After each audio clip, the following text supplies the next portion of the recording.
اس وقت ڈی چوک کی صورتحال یہ ہے کہ تقریباً ڈی چوک کے کچھ میٹر پہ جو قافلہ ہے کہ پی کے سے ایک بڑا قافلہ پہنچ چکا ہے اور قافلہ جو ہے وہ گاڑیوں کی صورت میں آیا ہے۔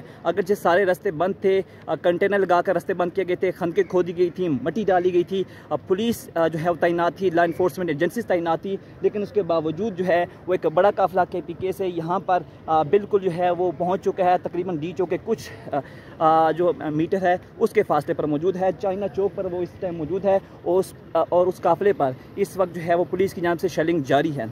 دوسری جانب قافلے کے جو لوگ ہیں وہ بھی بھرپور تیاری سے آئے ہیں، انہوں نے ہاتھوں میں ڈنڈے پکڑے ہوئے ہیں، ساتھ ساتھ انہوں نے اپنے حفاظت کے لیے جو ہے وہ ماسک پہنے ہوئے ہیں، اس کے علاوہ پانی کی بوتلیں ساتھ رکھی ہوئی ہیں، تو وہ بھی بھرپور تیاری سے آئے ہیں۔ اور قافلہ جو ہے مختلف گاڑیوں میں، جو ہائیسٹ ٹوٹے ہوتے ہیں ان میں بسز میں آیا ہے، اس کے علاوہ پرائیویٹ گاڑیاں تھیں، تو ایک بڑا قافلہ جو ہے وہ اس وقت ڈی چوک کے قریب پہنچ چکا ہے۔ انتظامیہ جو ہے وہ خود ان کو دیکھ کر ششدر رہ گئی کہ یہ قافلہ کہاں سے آیا۔ اس وقت بھی جو ہے وہ ہیوی شیلنگ جاری ہے۔ میرے بالکل عقب میں جو ہے وہ اس وقت جو ہے وہ جو پولیس کی نفری ہے وہ یہاں سے شیل فائر کر رہی ہے اور قافلے کو پیچھے بھگانے کی کوشش کر رہی ہے۔ تو یہ تازہ ترین صورتحال ہے کہ اس وقت جو ڈی چوک کے قریب کا علاقہ ہے وہ میدان جنگ جو ہے بن چکا ہے۔ مظاہرین کی طرف سے پولیس پر پتھراؤ کیا جا رہا ہے، جبکہ پولیس کی جانب سے مظاہرین پر جو ہے وہ آنسو گیس کے شیل فائر کیے جا رہے ہیں۔ تو یہ اس وقت کی صورتحال ہے اور شدید شیلنگ جو ہے وہ اس وقت جاری ہے۔